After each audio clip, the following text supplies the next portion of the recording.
அன்பிற்குரிய சகோதரர்களே, இந்த சமகால ஒரு நிகழ்வாக பலராலும் கேட்கப்படுகின்ற ஒரு முக்கியமான கேள்விதான் இந்த ஈரானுக்கும் இஸ்ரேலுக்கும் மத்தியிலே நடத்தப்படுகின்ற போர் சம்பந்தமாகவும் இஸ்ரேலுக்கும் பாலஸ்தீனத்துக்கும் மத்தியிலே நடைபெறுகின்ற போர் சம்பந்தமாகவும் சிலோன் தௌஹீத் ஜமாத் சம்பந்தமாக உங்களுடைய கருத்துக்கள் சமூக வலைத்தளங்களில் காண முடியவில்லை என்று ஒரு சிலர் கேட்கிறார்கள்.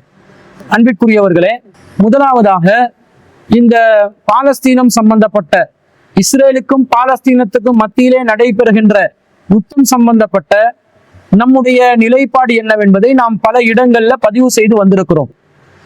ஆரம்ப காலங்கள்ல நாங்க நம்முடைய அமைப்பு ரொம்ப பலமாக செயல்பட்ட நேரத்தில் பாலஸ்தீனம் சம்பந்தமாக இஸ்ரேலுடைய அநியாயங்களை கண்டித்து பாலஸ்தீனத்துக்கு ஆதரவாகவும் இஸ்ரேலுக்கு எதிராகவும் நாம் பலதரப்பட்ட ஆர்ப்பாட்டங்களையும் போராட்டங்களையும் நடத்தி இருக்கிறோம். அதே போன்று இலங்கை அரசாங்கத்தை வற்புறுத்தி வலியுறுத்தி பாலஸ்தீனத்துக்கு ஆதரவளிக்க வேண்டும், இஸ்ரேலுடைய ஒரு தூதுவர் ஆலயம் கூட இலங்கையிலே நிறுவப்படக்கூடாது என்றெல்லாம் நாங்கள் கடுமையான கோரிக்கைகளை அரசாங்க தரப்புக்கு வைத்திருக்கின்றோம்.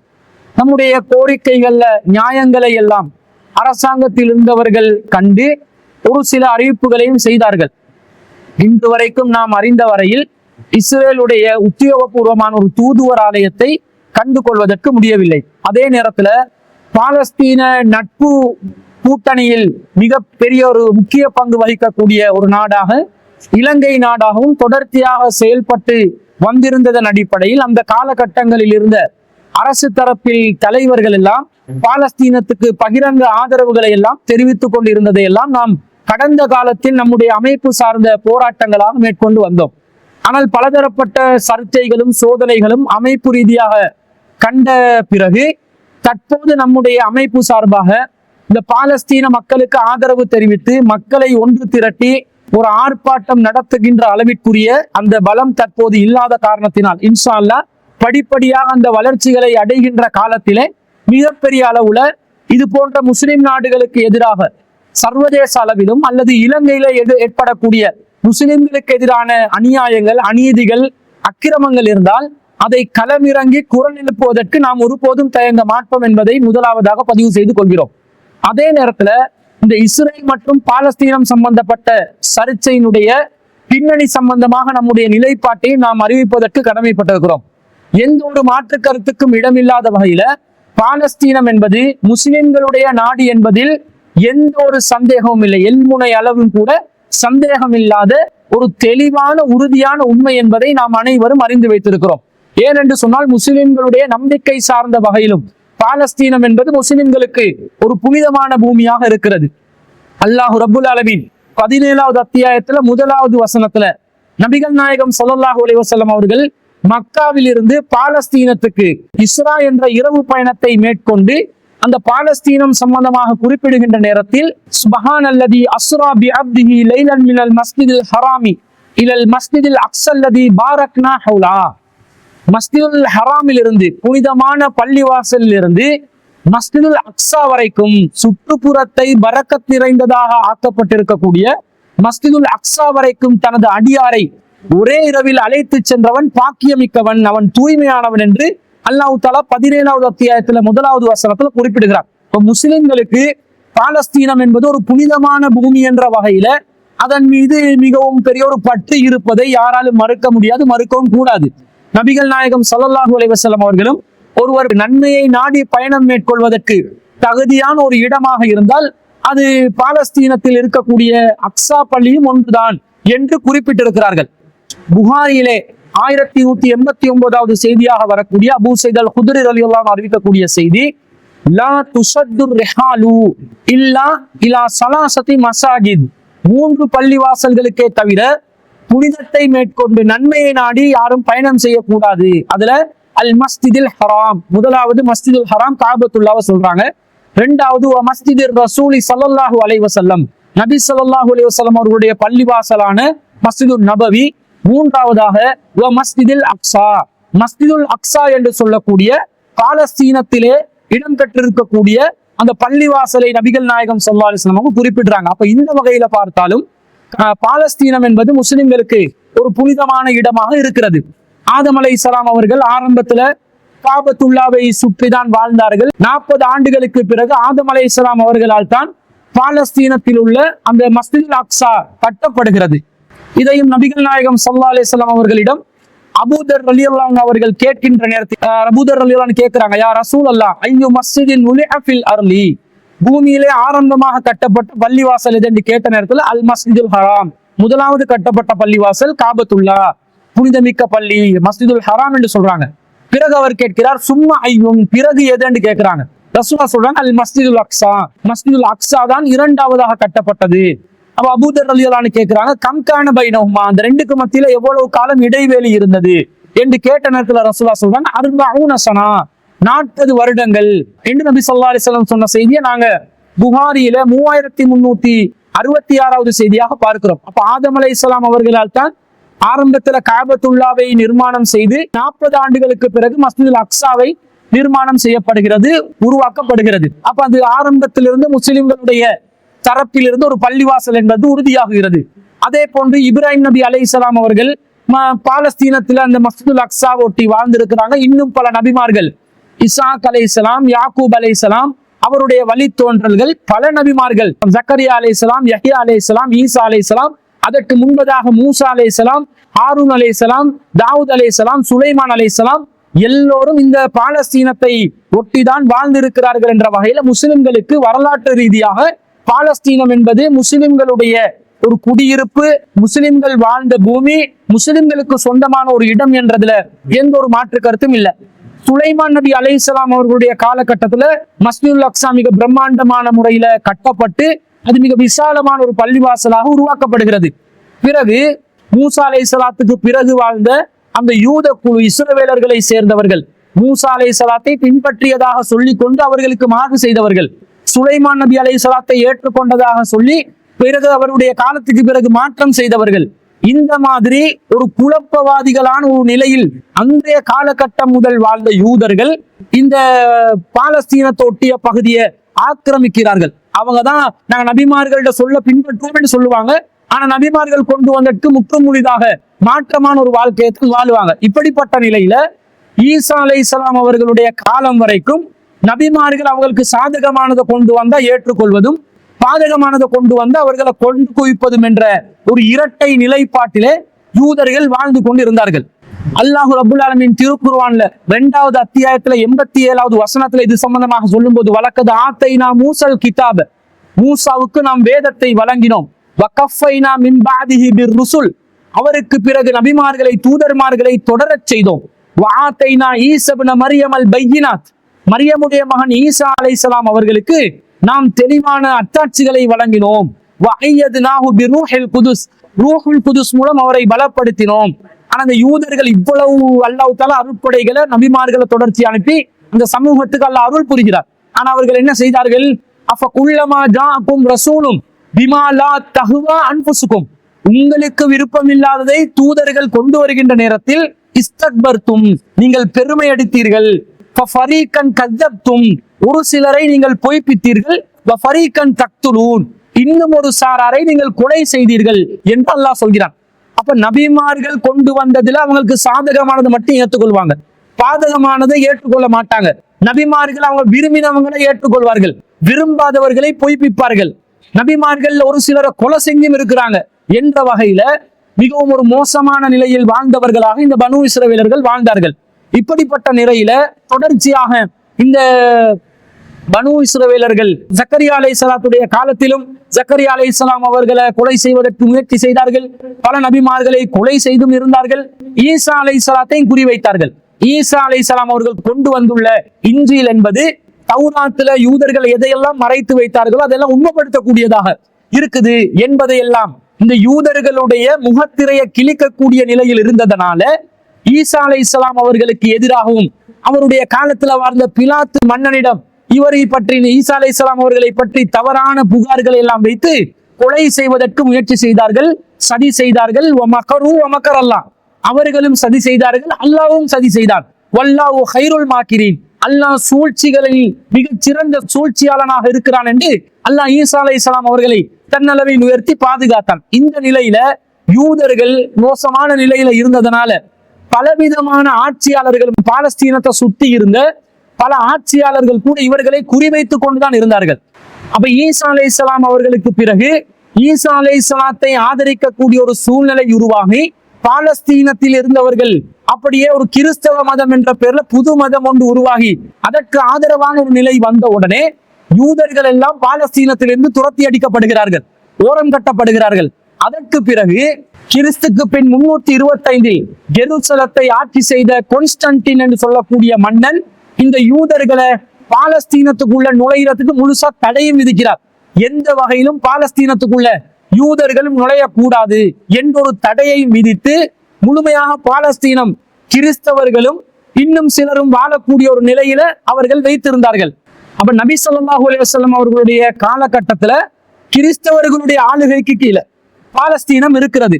ரோம பேரரசின் ஆளுகைக்கு கீழே பாலஸ்தீனம் இருந்த நிலையில நபி ஸல்லல்லாஹு அலைஹி வஸல்லம் அவர்கள் ஒரு முன்னறிவிப்பு செய்கிறார்கள். என்ன செய்கிறார்கள்? அவுஃப் பின் மாலிக் ரலியல்லாஹு அன்ஹு சொல்றாங்க, அதைத்து நபிய ஸல்லல்லாஹு அலைஹி வஸல்லம் ஃபீ கஸ்வதி தபூக், தபூக் போரின் போது நான் நபி ஸல்லல்லாஹு அலைஹி வஸல்லம் அவர்களிடம் வந்தேன். வஹுவ ஃபீ குப்பத்தின் மின் அதமின், நபி ஸல்லல்லாஹு அலைஹி வஸல்லம் அவர்கள் ஒரு தோல் கூடாரத்தில் இருந்தார்கள். அப்ப ரசூல் ஸல்லல்லாஹு அலைஹி வஸல்லம் அவங்க இவரிடம் சொல்கிறார், உஅதுத் சித்தன் பைன் யதை ஸாஅதி, இறுதி நாள் வருவதற்கு முன்பதாக 6 அடையாளங்களை நீ குறித்துக்கொள், எண்ணிக்கொள் என்று நபி ஸல்லல்லாஹு அலைஹி வஸல்லம் சொல்றாங்க. அதுல முதலாவதாக மௌத்தி, நான் மரணிப்பது என்றாங்க.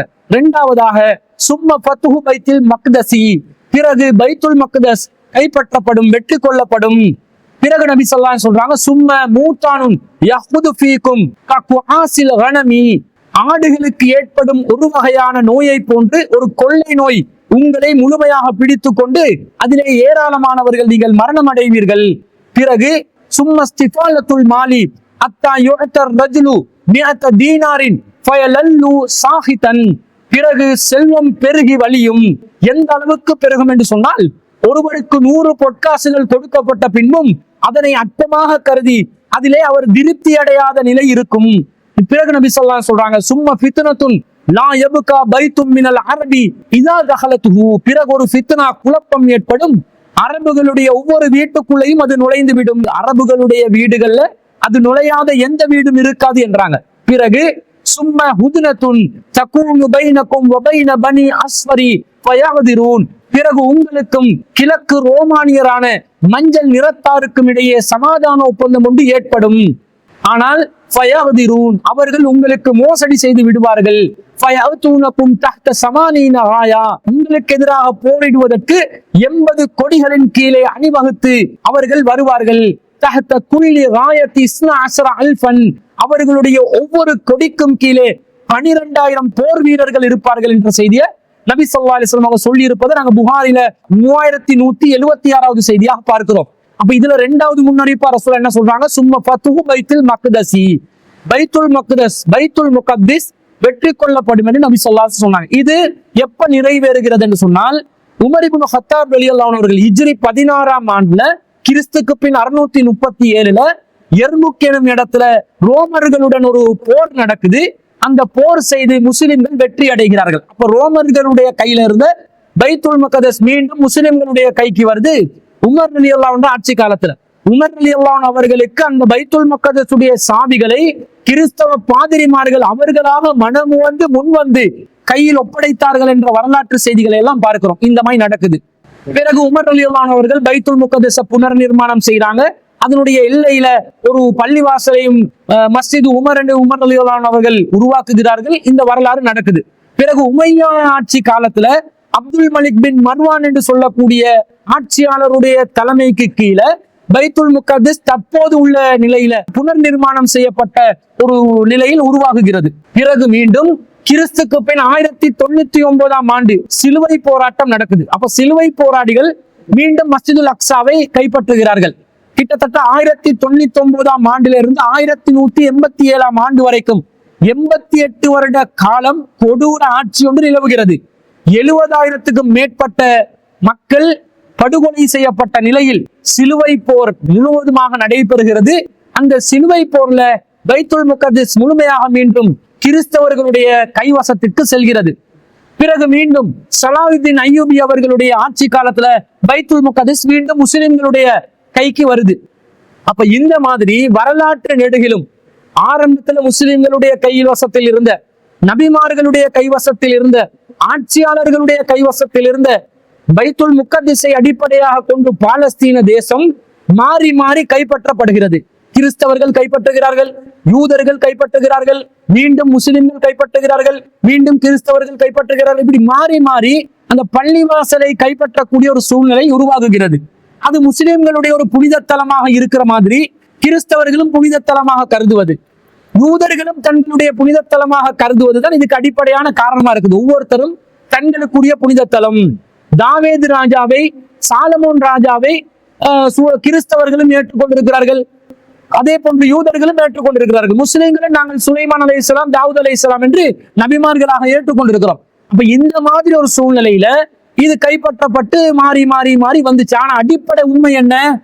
ஆரம்பத்தில இருந்தே முஸ்லிம்களுடைய ஒரு இடமாக, முஸ்லிம்களுடைய ஆரம்ப குடியிருப்பாக, நபிமார்களுடைய கைவசத்தில் இருந்த ஒரு இடமாக ஆரம்பத்தில் ஆதம் அலைஹிஸ்ஸலாம் அவர்கள் எந்த கொள்கையின் அடிப்படையில பைத்துல் முக்கத்தஸை உருவாக்கினார்களோ அதே கொள்கையின் அடிப்படையில் இறுதி தூதராக வந்த நபிகள் நாயகம் ஸல்லல்லாஹு அலைஹி வஸல்லம் அவர்கள் கொண்டு வந்த அந்த இஸ்லாமிய மார்க்கத்துல இந்த பைத்துல் முக்கத்தஸுக்குரிய அந்த மதிப்பு முஸ்லிம்கள் தரப்பில் தான் பேணி பாதுகாக்கப்பட்டு வந்து கொண்டு இருந்தது.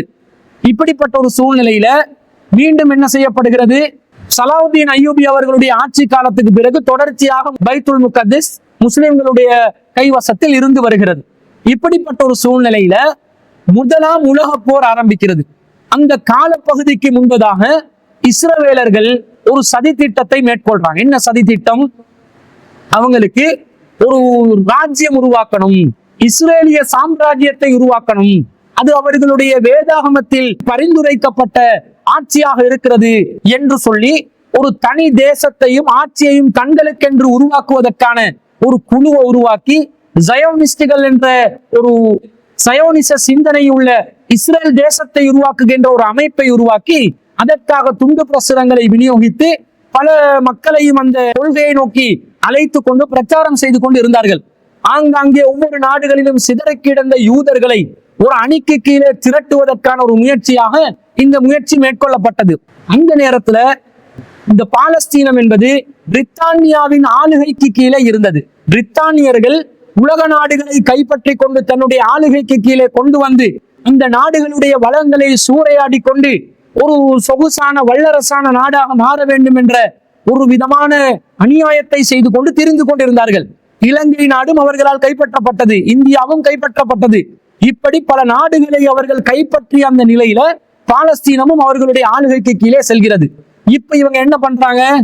200 வருடங்களுக்கு முன்பதாக அமெரிக்கா என்ற ஒரு நாடு உருவாகி அமெரிக்கா என்ற தேசத்துல வாழ்ந்த ஆரம்ப குடிமக்களான ரெட் இண்டியன்ஸ்களை முழுமையாக அந்த நாடுகளில் இருந்து துரத்தி அடிச்சு கொலை செய்து தனக்கென்ற ஒரு புதிய நாட்டை உருவாக்கி கொண்ட அமெரிக்கா என்ற அந்த நாட்டவர்கள் அப்படியே தாங்கள் எப்படி வந்தான் வருத்தான்களான நிலையில் ஒரு நாட்டை தங்களுக்கு உருவாக்கி கொண்டார்களோ அதே நிலையில் தங்களுடைய கொள்கையை சார்ந்த தாங்கள் ஆதரிக்கின்ற ஒரு இஸ்ரேல் தேசத்தை உருவாக்க வேண்டும் என்ற ஒரு நோக்கத்துல இஸ்ரேலியர்களுடைய இந்த தயோனிச சிந்தனைக்கு அவர்கள் ஆதரவளிக்கிறார்கள். அந்த ஆதரவின் பேரில் அந்த நேரத்தில் மிகப்பெரிய ஒரு வல்லரசாக திகழ்ந்த பிரித்தானியாவிடம் கோரிக்கைகள் முன்வைக்கப்படுகிறது. முதலாம் உலக போர் நடைபெறுகிறது. பிரித்தானியாவை அந்த முதலாம் உலக போரிலே வெற்றி காணக்கூடிய ஒரு நிலைக்கு கொண்டு வர வேண்டும் என்று சொன்னால், பிரித்தானியாவுக்கு ஆதரவு வேண்டும் என்று சொன்னால் இஸ்ரேலுக்கு ஒரு தேசத்தை உருவாக்க வேண்டும் என்ற ஒரு சதிவலை பின்னப்பட்டு ஒரு ஒப்பந்தம் செய்யப்பட்டு அந்த ஒப்பந்தத்தின் அடிப்படையில் தான் இவர்கள் இந்த பாலஸ்தீன தேசத்துக்குள்ளே கொள்ளைப்புறமாக இஸ்ரவேலர்கள் நுழைகிறார்கள். 1917ஆம் ஆண்டு பிரித்தானிய அரசாங்கத்தால் பகிரங்கப்படுத்தப்படுகின்ற பெல்ஃபர் ஒப்பந்தம் என்று சொல்லக்கூடிய பெல்ஃபர் டிக்ளரேஷன் என்று சொல்லக்கூடிய இந்த ஒப்பந்தத்தினூடாக அவர்கள் இஸ்ரவேலர்களுக்கு ஆதரவான, ஏண்டா பைபிளை ஏற்றுக்கொண்டிருப்பவர்கள் தான் அமெரிக்காவை சேர்ந்தவர்களும் பிரித்தானியாவை சேர்ந்தவர்களும். அப்ப இவங்க என்ன யோசிக்கிறாங்க? யூதர்கள் நாம் நம்முடைய கொள்கை சார்ந்தவர்களாக இல்லாவிட்டாலும் அவர்களும் நம்முடைய பைபிளை ஆரம்பத்தில் பழைய ஆகமத்தை ஆரம்ப 5 ஆகமங்களை வேதமாக ஏற்றுக்கொண்டிருக்கிறார்கள். எனவே அவர்களுக்கான ஒரு இடத்தை ஒரு ஷெல்டரை நாங்கள் உருவாக்கி கொடுக்கணும் என்று அவர்களுக்குள்ளே உள்ளுக்குள்ளே ஒரு எண்ணம் இருக்கிறது. அதை நிறைவேற்றி கொடுப்பதற்காக வேண்டி பிரித்தானிய அரசாங்கம் இந்த பெல்ஃபர் உடன்படிக்கை பகிரங்கமாக அறிமுகப்படுத்துகிறார்கள். அதுல என்ன நடக்குது, என்ன வாசகம் இடம்பெறுகிறது? National home for the Jewish people, யூத மக்களுக்காக ஒரு தேசிய ஒரு வீட்டை நாங்கள் உருவாக்க போகிறோம். அப்ப ஒரு நாட்டை உருவாக்குவதற்கான ஒரு உடன்படிக்கையாக இது மேற்கொள்ளப்படுகிறது. இந்த கடிதத்தை பிரித்தானியாவின் வெளிநாட்டு விவகாரங்களுக்கான செயலாளராக இருந்த ஆர்தர் பெல்ஃபர் என்பவர் தான் உருவாக்குகிறார். பிரித்தானியாவில் வசித்து வந்த யூத சமூகத்தின் தலைவரான லார்ட் ரொத்ஷில்ட் என்பவருக்கு இந்த கடிதத்தை எழுதி அந்த கடிதத்துக்கு சர்வதேச ரீதியான அங்கீகாரத்தை பெறுவதற்கான முயற்சிகள் ஏற்படுத்தப்படுகிறது. இஸ்ரேலர்களாக இருந்தவர்கள் கல்வியில் தேர்ச்சி பெற்றவர்களாக வளர்ந்து வந்த நேரத்தில் பிரித்தானியா தேவையான உதவிகளை கல்வி ரீதியாக எடுத்துக்கொண்டு தொழில்நுட்ப ரீதியாக எடுத்துக்கொண்டு அவர்களுக்கான ஒரு தேசத்தை உருவாக்குகின்ற இந்த அநியாயமான செயற்பாடை செய்ய ஆரம்பித்தார்கள். இது ஆரம்பத்தில் வித்திட்டவர்கள் யார்? பிரித்தானியாவை சேர்ந்தவர்கள். இதை நாங்கள் முதலாவதாக புரிந்து கொள்ள வேண்டும். பிறகு என்ன நடக்குதுன்னு சொன்னா, 2ஆம் உலக யுத்தம் நடைபெறுகிறது. 1945ஆம் ஆண்டு தொடக்கம் 2ஆம் உலக யுத்தத்துக்கான ஏற்பாடுகள் நடக்கிறது. அந்த காலத்துலதான் கணினி தொடர்பான தொழில்நுட்பம் எல்லாம் உருவாக்கப்படுகிறது. அதிலே அடிப்படையான வித்வான்களாக திகழ்ந்தவர்கள் இந்த இஸ்ரவேலர்கள் தான், யூதர்கள் தான். ரொம்ப புத்திசாலித்தனமாக நவீன தொழில்நுட்பத்தை கையாளுவதில், கண்டுபிடிப்பதில் வித்வான்களாக இருந்ததனால மீண்டும் அவர்கள் பிரித்தானியாவுக்கு தங்களுடைய முழு ஆதரவை தெரிவித்தார்கள். அப்ப ஆரம்பத்துல இவர்கள் இந்த 2ஆம் உலக போரின் போது ஹிட்லருடைய நாசி படையினால் எந்த ஒரு தப்பிப்பதற்கு வழியும் இல்லாத நிலையில் 5 லட்சத்துக்கு மேற்பட்ட யூதர்கள் கொன்று குவிக்கப்பட்ட நிலையில தப்பியோடி மீண்டும் ஒளிந்து கொள்வதற்கு இவர்களுக்கு ஒரு தேசம் உருவாக்கியே ஆக வேண்டும் என்பது மிகவும் தேவையாக ஆகிவிடுகிறது. இதனால என்ன பண்றாங்கன்னு சொன்னா, இந்த முறை கண்டிப்பாக உங்களுக்கு நாங்கள் யுத்த காலத்திலே உதவி செய்வதாக இருந்தா எங்களுக்கு ஒரு தேசத்தை நீங்கள் பிரகடனப்படுத்தவே வேண்டும் என்று சொல்லி ஏற்கனவே பெல்ஃபர் டிக்ளரேஷன்ல எது ஒப்பந்தமாக செய்யப்பட்டதோ அதை நிறைவேற்றி தருமாறு இவர்கள் அழுத்தம் தெரிவிக்க 48ஆம் ஆண்டு ஐநா சபையினுடைய ஒப்புதலோடு இஸ்ரவேலர்களுக்கு ஒரு நாடு உருவாக்கி கொடுக்கப்படுகிறது. அப்ப இது என்ன மாதிரி ஒரு சூழ்நிலை என்று சொன்னா, தஞ்சம் புகுவதற்காக வேண்டி, தன்னை பாதுகாத்துக் கொள்வதற்காக வேண்டி ஒரு இடம் வேண்டும் என்று சொல்லி ஓடி ஒளிந்து இருந்தவர்களுக்கு ஒரு இடம் கொடுப்பதற்காக, தஞ்சம் அளிப்பதற்காக முஸ்லிம்களுடைய தாராள மனதை திறந்ததன் விளைவாக, மேலும் பிரித்தானியா என்ற ஆளுகைக்கு கீழே முஸ்லிம்கள் இருப்பதனால் அவர்களை எதிர்த்து போராடுவதற்கு சக்தி இல்லாத சூழ்நிலையில் இருந்ததனால இந்த இஸ்ரவேலர்களுக்கு பாலஸ்தீனர்களுடைய இடத்திலே இடம் கொடுக்கப்படுகிறது. வெறுமனே ஒரு 6% நிலப்பரப்பு அவர்களுக்கான ஒரு இடம் என்று கொடுக்கப்பட்டு பிரித்தானிய அரசாங்கத்தால் ஆதிக்கமாக அவர்களுடைய சர்வாதிகாரத்தை பயன்படுத்தி இதை பிரித்து கொடுத்தார்கள். அப்ப அரபு தேசம் என்ற ஒரு பகுதியையும் யூத தேசம் என்ற ஒரு பகுதியையும் பிரித்து கொடுத்து யூதர்களுக்கு அடைக்கலம் கொடுப்பதற்கு பின்னணியாக இருந்தவர்கள் அமெரிக்காவும் பிரித்தானியாவும் தான் என்பதை இந்த இடத்திலே நாம் விளங்கிக் கொள்ள வேண்டும். இப்படி பாலஸ்தீனம் முதலாக இந்த கடந்த நூற்றாண்டிலே முதல் தடவையாக மீண்டும் யூதர்களுக்கு இடமளிக்கக்கூடிய ஒரு இடமாக மாறிவிட்டது. இதனை தொடர்ந்து இந்த யூதர்கள் நபிமார்களே கொலை செய்தவர்கள். சாதாரணமா இருப்பாங்களா? சாதாரணமா இருக்க மாட்டாங்க. ஏதோ ஒரு விதத்துல இவங்களை கருவறுக்கணும், முஸ்லிம்களுடைய நிலத்தை அபகரிக்கணும். ஏற்கனவே அவர்கள் யூத தேசத்தை உருவாக்கணும் என்ற மனக்கற்பனையில் இருந்தவர்கள். அதை உண்மைப்படுத்திக் கொள்வதற்கு இப்ப வாய்ப்பு கிடைச்சிருக்குது, ஒரு நிலப்பகுதி கிடைச்சிருக்குது, எப்படியாவது கைப்பற்றி பிடிக்கணும் என்று சொல்லி இவர்களுக்கு கொடுத்த ஒதுக்கப்பட்ட இடத்தை தாண்டி பல இடங்களையும் பாலஸ்தீனத்தில் கைப்பற்றுவதற்கு ஆரம்பித்ததன் விளைவாக 67ஆம் ஆண்டு கல்ஃப் பகுதியில் இருந்த முஸ்லிம் நாடுகள் எல்லாம் இதை சுதாரித்துக் கொண்டு யூதர்களுக்கு எதிராக, இந்த இஸ்ரவேலர்களுக்கு எதிராக போர் பிரகடனம் செய்கிறார்கள். ஆனா அந்த காலத்திலிருந்து தொழில்நுட்பத்தில் மிக உச்சாணி கொம்பை தொட்டுக்கொண்டு இருந்த அறிவியல் ரீதியாக ஆல்பர்ட் ஐன்ஸ்டைன் போன்ற விஞ்ஞானிகளை உருவாக்கிய அந்த யூத இனம் அறிவை மாத்திரம் ஒரு மூலதனமாக வைத்து, தொழில்நுட்பத்தை மூலதனமாக வைத்து மொத்த வளைகுடா நாடுகள்ல இருக்கக்கூடிய எல்லா மத்திய கிழக்கு நாடுகளுக்கும் தாக்குதலை தீவிரமா நடத்துறாங்க. முஸ்லிம் நாடுகளுக்கு தாக்கு பிடிக்க முடியாத சூழ்நிலை ஏற்படுகிறது. பிறகு அவங்க என்ன செய்யறாங்க? எந்த இடத்துல போர்ல முஸ்லிம் நாடுகள் தோல்வி அடைகிறார்களோ பாலஸ்தீனத்துக்குள்ள அவர்களுடைய ஆக்கிரமிப்பு அப்படியே பலமாக அப்படியே விரிவடைந்து கொண்டு செல்லக்கூடிய சூழ்நிலை ஏற்பட்டு கொண்டே இருந்தது. இப்படியே வர 1993ஆம் ஆண்டு மீண்டும் அமெரிக்கா தலையிடுகிறது. அந்த நேரத்தில் ஜனாதிபதியாக இருந்த பில் கிளின்டனுடைய தலைமையில ஒஸ்லோ என்ற ஒரு ஒப்பந்தம் நடைபெறுகிறது. இதுக்கு ஆங்கிலத்துல ஒஸ்லோ அக்கவுண்ட்ஸ் என்று சொல்லுவாங்க. அதுல என்ன நடக்குது? ஒரு இன்டரிம் அக்ரிமெண்ட், இடைக்கால ஒரு ஒப்பந்தம் நடைபெறுகிறது பாலஸ்தீன விடுதலை அமைப்புடன், PLO என்று சொல்லக்கூடிய பாலஸ்தீன் லிபரல் ஆர்கனைசேஷனுக்கும் அதே போன்று இஸ்ரேலுக்கும் மத்தியிலே, இஸ்ரேல் என்ற நாட்டுக்கும் மத்தியிலே ஒரு இடைக்கால ஒப்பந்தத்தை ஏற்படுத்துகிறார். அந்த நேரத்தில் PLO பிரசிடென்டாக பாலஸ்தீன விடுதலை அமைப்பின் தலைவராக இருந்த யாசிர் அரஃபத்துடன் இந்த ஒப்பந்தம், அந்த நேரத்தில் பிரதமராக இருந்த இட்சாக் ராபின் என்று சொல்லக்கூடியவனுக்கு மத்தியில் அந்த ஒப்பந்தம் ஏற்படுகிறது. இந்த ஒப்பந்தத்தை பில் கிளின்டன் தலையிட்டு, என்னது, ரெண்டு தரப்புலையும் யுத்தங்கள் நடைபெறாமல் நாடை பாதுகாத்து கொடுறதுக்கு சமாதான உடன்படிக்கை இவங்க தலையிடுவாங்க. தலையிட்டு என்ன செய்வாங்க? யுத்தங்களை செய்து பாலஸ்தீனத்தை பாதுகாப்பதற்காக, தன்னுடைய தேசத்தை பாதுகாப்பதற்காக போராடக்கூடிய அந்த நாட்டின் போராளிகளை தடுத்து நிறுத்துறதுக்குரிய ஒரு திட்டத்தை மேற்கொள்வாங்க. அந்த யுத்த நிறுத்த காலத்துக்குள்ள மீண்டும் ஆயுதங்களை பலப்படுத்துறதும் மீண்டும் பாலஸ்தீனத்தை ஆக்கிரமிப்பதுமாக இவர்களுடைய தொடர்ச்சியான நடவடிக்கை நடந்து கொண்டே வந்தது. இது 93ஆம் ஆண்டுல நடக்குதா? மீண்டும் அந்த ஒப்பந்தம் முறியடிக்கப்படுகிறது. ஏன்னா யூதர்கள் ஒப்பந்தங்கள் எல்லாம் பாதுகாக்கிறவங்க இல்ல, அவர்கள் எப்போதும் ஒப்பந்தம் செய்தால் அதை மீறி விடுவார்கள். நிஃபாக்கு தன்மை அதிகமாக நிறைந்தவர்களாக இருந்தார்கள். பிறகு 1995ஆம் ஆண்டுல மீண்டும் ஒரு முறை இந்த ஒஸ்லோ 2 என்ற ஒப்பந்தம் நடைபெறுகிறது. அந்த ஒப்பந்தம் எகிப்துல நடக்குது. எகிப்துல வைத்து மீண்டும் சமாதான நடவடிக்கை, சமாதான ஒப்பந்தம் என்று சொல்லி ஒரு ஒப்பந்தம் நடக்குது.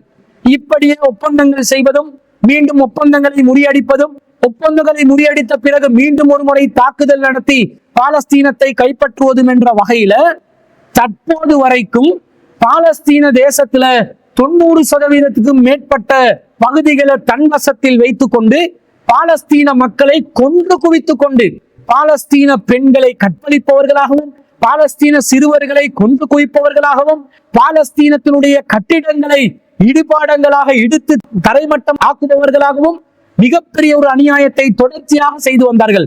இதனை எதிர்த்து கேட்பதற்கு ஒரு ஐநா சபை இல்லை, ஒரு மனிதநேய குழு இல்லை, மனிதர்களை பற்றி, மனித நேயத்தை பற்றி பேசுகின்ற சர்வதேச நிறுவனங்கள் இல்லை. சர்வதேச நிறுவனங்கள் பேசினாலும் அந்த நிறுவனங்களுடைய பேச்சுக்களை காத்தில் பறக்க விடக்கூடிய சூழ்நிலையில் ஐநா சபை செயல்படுவார்கள். ஐநா சபையில ஒவ்வொரு நாட்டிலும் பிரதிநிதிகள் நாக்கு புடுங்குற அளவுக்கு இஸ்ரேலுக்கு எதிராகவும் அமெரிக்காவுக்கு எதிராகவும் கண்டனம் தெரிவிப்பார்கள். ஆனா அதை எதுவுமே கண்டு கொள்ளாமல் அவங்களோட பாட்டுக்கு போவாங்க. எத்தனையோ தடவைகள் ஐநா சபையிலே மனித உரிமை பாதுகாப்பு கவுன்சில்ல பாலஸ்தீனத்துக்கு எதிராக இஸ்ரவேலர்கள் மனித உரிமை மீறல் நடவடிக்கைகளில் ஈடுபட்டிருக்கிறார்கள் என்று யோசனைகளை முன்வைத்து தீர்மானங்கள் எடுக்கப்பட்டு, இஸ்ரவேலர்கள் மனித நேயத்திற்கு எதிரானவர்கள், மனித உரிமையை அப்பட்டமாக மீறுபவர்கள் என்று உறுதிப்படுத்தப்பட்டாலும் ஒருபோதும் நடவடிக்கை எடுக்க மாட்டார்கள். இப்படியே போகும். இப்படியே தொடர்ச்சியாக பாலஸ்தீன ஆக்கிரமிப்பு நடக்கும். இந்த வரிசையில 2017ஆம் ஆண்டு டிசம்பர் மாசம் 6ஆம் தேதி என்ன செய்யப்படுகிறது? இந்த கிறுக்கு பிடிச்சாரு அமெரிக்க ஜனாதிபதி இருக்கிறார். அவன் ஒரு ரெஸ்லிங்காரன். அவனுக்கு மண்டைக்கு மூளைக்கு சம்பந்தம் இல்லாததான் பல செயல்பாடுகளை செய்வான். ஆனா முஸ்லிம்கள் கூட இந்த வேற ஆப்ஷன் இல்லாம கடந்த ஜனாதிபதி தேர்தலில் கூட டொனால்டு ட்ரம்புக்கு ஆதரவளிக்கக்கூடிய ஒரு சூழ்நிலைக்கு வந்தார்கள். முஸ்லிம்களுக்கு என்னமோ விடிவு கிடைக்கும் என்று நினைத்தார்கள். ஆனால் இந்த டொனால்டு ட்ரம்ப் என்ன செய்வான்? ஏற்கனவே அமெரிக்க நாடு எந்த அரசியல் கொள்கையை மேற்கொண்டு வந்தார்களோ அந்த கொள்கையை தான் அவனும் மேற்கொள்ள வேண்டும். தனியா புதுசா எல்லாம் அவனுக்கு ஒரு தனித்துவமான கொள்கையெல்லாம் உருவாக்க முடியாது. அமெரிக்காவுடைய ஆட்சியை நிர்வகிக்கக்கூடியவர்களாக யூதர்கள் இருக்கின்ற நேரத்துல யூதர்களுக்கு எதிராக ஒரு கொள்கை பிரகடனத்தை இந்த டொனால்டு ட்ரம்பால் மேற்கொள்ள முடியாது.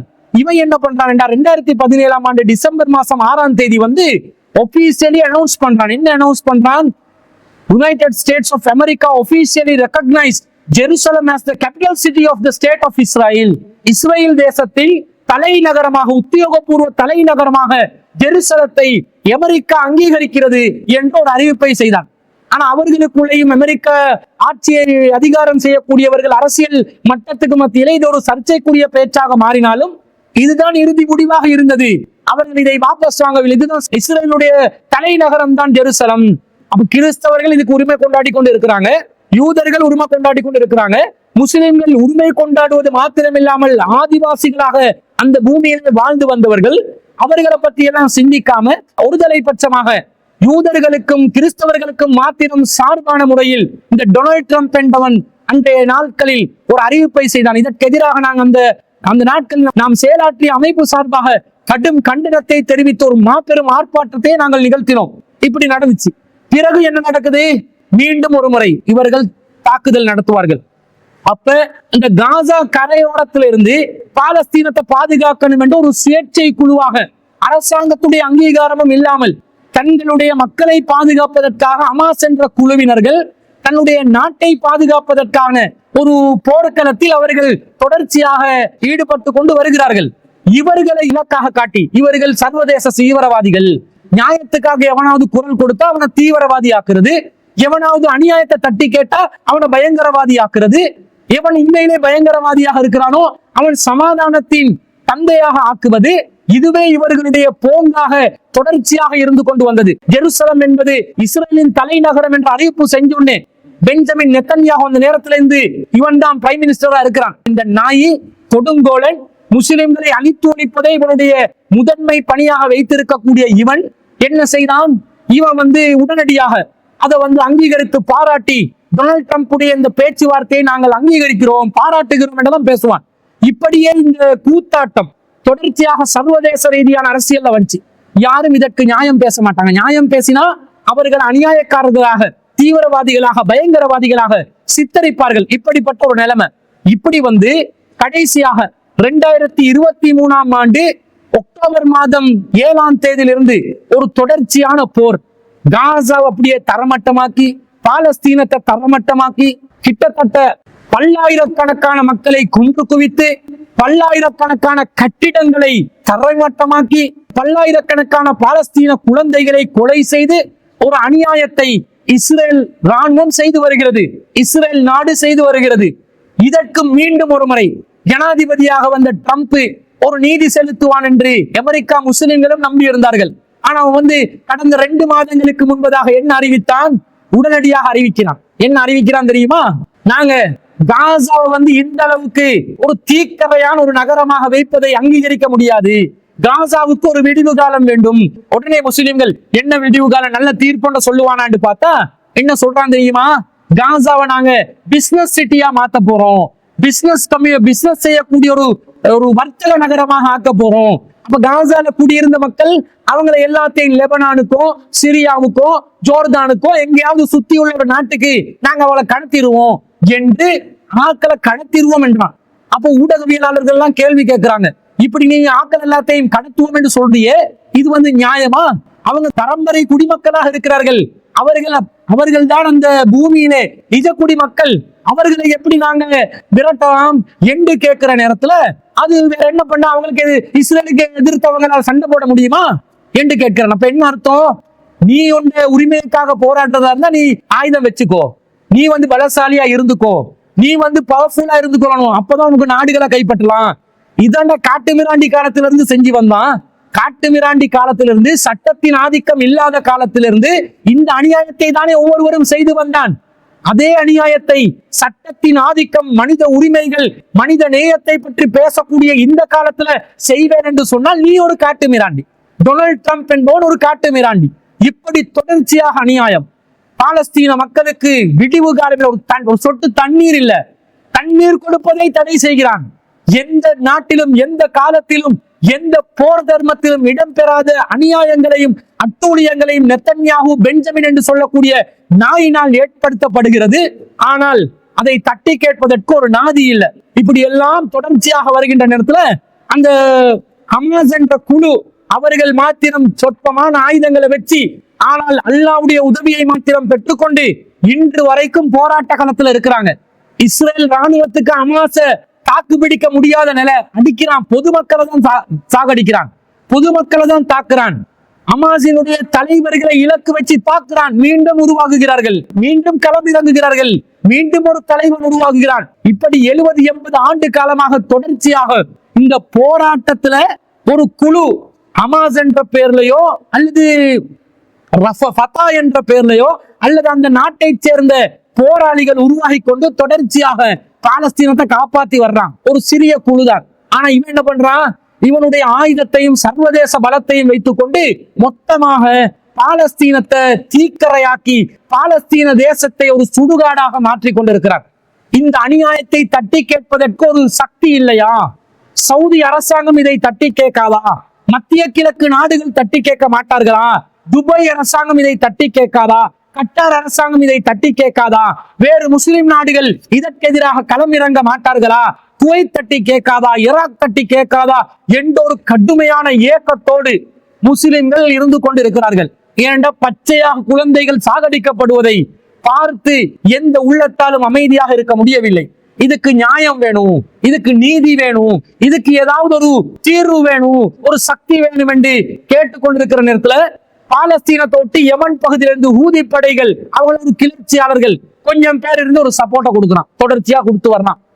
இஸ்ரேலுடைய ஆயுத பலத்தோட ஒப்பிட்டு பார்த்தால் இவங்களுடைய இந்த ஹமாஸுடைய ஆயுத பலமும் படை பலமும் இந்த உறுதிப்படையுடைய ஆயுத பலமும் படை பலமும் தாக்கு பிடிக்காது. அப்ப இதுக்கு எதிராக இஸ்ரேலருக்கு சரிசமமாக நிற்கக்கூடிய, குறைந்தபட்சம் இஸ்ரேலர்களுடன் தாக்கு பிடிக்கக்கூடிய ஒரு நாடு வரணும் என்றால் தற்போதைய முஸ்லிம் நாடுகள்ல அதற்கு மிகவும் தகுதி வாய்ந்த ஆயுத பலத்தையும் ராணுவ பலத்தையும் படை பலத்தையும் வைத்திருக்கக்கூடிய நாடு எதுவென்று சொன்னால் சவுதி அரேபியா தான். ஆனா அவர்கள் களம் இறங்க மாட்டார்கள். அவங்க வேறொரு உலகத்தை நோக்கி போறாங்க, அவங்க நியோம் சிட்டியை நோக்கி போறாங்க. 2030 ஆண்டுல ஒரு செயற்கையான சித்திரா நிறைந்த ஒரு உலகம் வேண்டும் என்று டூரிசத்தை நாங்க டெவலப் பண்ண போறோம், வெளிநாட்டவர்களுடைய வருகை அதிகமாக சவுதி அரசாங்கத்துக்கு வேணும் என்று சொல்லி ஃபித்னாவின் வாசல்களை திறப்பதற்காக மிஸ் வேர்ல்ட் என்றும் மிஸ் யூனிவர்ஸ் என்றும் மிஸ் சவுதி அரேபியா என்றும் லா இலாஹ இல்லல்லாஹ் முஹம்மது ரசூலுல்லாஹ் சொல்லப்பட்ட கொடிய அரை நிர்வாணமான பெண்கள் மூடிக்கொண்டிருக்கக்கூடிய நிலையும் வெளிநாட்டு தூதுவர்களுக்கு மாத்திரம் பார் ஓபன் பண்ணலாம் என்ற ஃபித்னாக்களே நிறைந்த நிலையில் அவர்கள் காணப்படுகிறார்கள். அப்ப யாராவது இதை தட்டி கேட்க மாட்டாங்களாண்டு இருக்கிற நேரத்துலதான் கடந்த பல வருட காலமாக இஸ்ரேலுக்கு எதிராக சவால் விடுத்து இஸ்ரேல் ஏதாவது அநியாயம் செய்தால் வரம்பு மீறினால் நாங்களும் வரம்பு மீறுவோம் என்று ஒரு நாடு குரல் கொடுத்து வந்தது, அது ஈரான். அதை கண்டிப்பாக நாங்கள் பாராட்டியாக வேண்டும். சியாயிசத்தை ஆதரிப்பவர்களாக அவர்கள் இருந்தாலும் இந்த விஷயத்துல முதுகெலும்புள்ள தைரியசாலிகளாக இஸ்ரேலையும் அமெரிக்காவையும் பிரித்தானியாவையும் பிரான்சையும் உள்ளங்கையில வச்சு ஆட்டக்கூடிய தைரியம் பெற்றவர்களாக ஆயுத பலத்துல எந்த அளவுக்கு தாக்கு பிடிப்பாங்க என்றது இரண்டாவது விஷயம். ஆனா இந்த தைரியம், இந்த முதுகெலும்பு ஈரானுக்கு இருந்ததை நாங்கள் கடந்த காலங்களில் பார்த்து வந்தோம். ஆனால் கூட ஒரு சந்தேகமான நிலை. என்ன சந்தேகம்?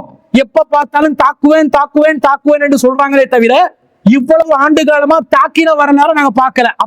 அப்படி சின்ன சின்ன சம்பவங்கள் நடக்குமே தவிர இந்த மாதிரி இன்றைய காலங்களில் இப்ப தற்போது நடக்கக்கூடிய 2025 ஆண்டு ஜூன் மாதம் இந்த 13, 14, 15, 16 இந்த நாட்களில் நடக்கக்கூடிய அளவிற்கு ஒரு பயங்கரமான தாக்குதல் இஸ்ரேலுக்கு எதிராக முதுகெலும்புள்ள நிலையில் தாக்கினார்கள் என்று சொன்னால் அது இந்த ஈரானிய நாட்டவர்கள் மட்டும்தான். ஈரான் தான் அதுக்கு தாக்கு பிடிச்சான், அவன் தான் அடிச்சான், அவன் தான் இந்த அநியாயத்தை தட்டி கேட்கும், ஒரு அராஜகத்தை தட்டி கேட்கும் ஒரு முதுகெலும்புள்ள மனிதர்கள், ஆண்கள் நிறைந்த ஒரு நாடாக அவர்கள் தங்களை காட்டிக் கொண்டார்கள். கண்டிப்பாக அந்த புகழ் அவர்களுக்கு சேர வேண்டும். இது சைனா செய்திருந்தாலும், இதே ரஷ்யா செய்திருந்தாலும், விளாடிமிர் புட்டின் என்பவன் பல சந்தர்ப்பங்கள்ல அவன் தீர்மானங்கள் எடுக்கும் பொழுது சில விஷயங்கள்ல ஈரானுக்கு சாதகமான, முஸ்லிம்களுக்கும் சாதகமான தீர்மானங்களை வரலாற்றிலும் எடுத்து வந்திருப்பதை நாங்கள் பார்க்கிறோம். அதுக்கு காரணம் கூட அமெரிக்காவுடைய எதிரியாக இருப்பதனால் இருக்கலாம். அமெரிக்கா முஸ்லிமுக்கு எதிராக இருக்கும்போது இவர்கள் முஸ்லிம்களுக்கு ஆதரவாக இருப்பதை ஒரு கொள்கையாக வைத்திருக்கலாம். ஆனால் ரஷ்யா பிரதமரான விளாடிமிர் புட்டின் இந்த இஸ்ரேலுக்கு எதிராக களம் இறங்குவானா என்று யோசித்துக் கொண்டிருந்தோம். சைனா களம் இறங்குவானா? அமெரிக்காவுடைய தூண்டுதல தான் இதெல்லாம் நடக்குது. அமெரிக்காவும் இஸ்ரேலும் என்பது ஒரு நாணயத்தின் 2 பக்கங்கள். சைனாவுக்கு எதிராக பொருளாதார ரீதியான யுத்தத்தை மேற்கொள்ளக்கூடிய அமெரிக்காவுக்கு எதிராக இந்த விஷயத்திலாவது சைனா களம் இறங்குவானான்னு பார்த்தா வாயளவுல பேசுறானே தவிர களத்துல இறங்கல. ரஷ்யா பேசுவானான்னு பார்த்தா வாயளவுல பேசுறானே தவிர களத்துல இறங்கல. ஆனா ஈரான் இறங்கிறான். அந்த வகையில ஈரான் தற்போது இஸ்ரேலுக்கு கொடுக்கிற பதிலடி என்ன பதிலடி கொடுக்குறான்? இஸ்ரேல் எப்படி எல்லாம் பில்டப் வச்சிருந்தான், நம்ம கிட்ட F-13 இருக்குது, F-15 இருக்குது, 35 இருக்குது, அந்த ஜெட் இருக்குது, இது இருக்குது, அயன் டோம் வச்சிருக்கிறோம். இஸ்ரேல் தலைநகரத்தில் இஸ்ரேல் தேசத்துக்குள்ள வான்வெளியிலிருந்து தாக்குதல் நடத்தக்கூடிய எந்த ஒரு விமானம் வந்தாலும், எந்த ஒரு ஆயுதம் வந்தாலும் அதை குறிவைத்து முன்கூட்டியே தாக்கக்கூடிய தொழில்நுட்பத்தை வச்சிருக்கிறோம். தரைமட்டமாக்குவோம், துவம்சம் செய்வோம், நம்முடைய தொழில்நுட்பத்தோடு யாராலும் மோத முடியாது என்றெல்லாம் மார்த்தட்டி கொண்டு இருந்தவன், சண்டித்தனமாக இருந்தவன். ஒரு ஏரியால ஒரு ரவுடி இருப்பான், பெரிய அவன் பில்டப்பை காட்டுவான். ஏய், என்னோட சண்டை போட்டுவான் யாருடா, மோதி பாருடாண்டுவான். ஒரு 10 வயசு சிறுவன் வந்து அவனோட கண்ணத்தில் அடிச்ச மாதிரி இவன் வந்து நானும் ரவுடியன், என்னோட எவனும் மோத வரக்கூடாது என்று சொல்லி வாய் சவடால் விட்டு கொண்டு பல வருட காலமாக காலத்தை கடத்தி, என்கிட்ட ஒரு பெரிய ஒரு மிருகம் இருக்குது, வெளியே போட்டுருவேன் பயங்காட்டி கடைசி நேரத்துல வெளியே போட்டா பாருங்க, ஒரு பூனைக்குட்டிய மாதிரி வாய் சவடால் விட்டு தொடர்ச்சியாக வந்தவனுக்கு கொடுத்தான் பாருங்க ஒரு பதிலடி. ஈரான் அயன்டோம் அட்ரஸ் இல்ல, அயன்டோம் தூங்குதா? உன் அயன்டோமுக்குள்ள ஏதாவது ஆயுதம் வந்து பிடிச்சு தாக்குவேன்னு சொன்னியே, அது அது சரி, அது உண்மையானதா? அப்ப வாயால வட சுட்டு இருக்கிறான், நிறைய ஆயாக்கதை சொல்லி இருக்கிறான். அப்ப இவனுடைய பலம் எந்த அளவுக்கு இருக்குன்னு விளங்குதா இல்லையா? விளங்குது. நீ என்னதான் விமானங்களை வைத்து தாக்குதல் நடத்தினாலும் படை பலத்தில் ஈரான் மிகப்பெரிய, அவன் 90 மில்லியன் மக்களை வச்சிருக்கான், நீ 9 மில்லியன் தான் வச்சிருக்கிறாய்.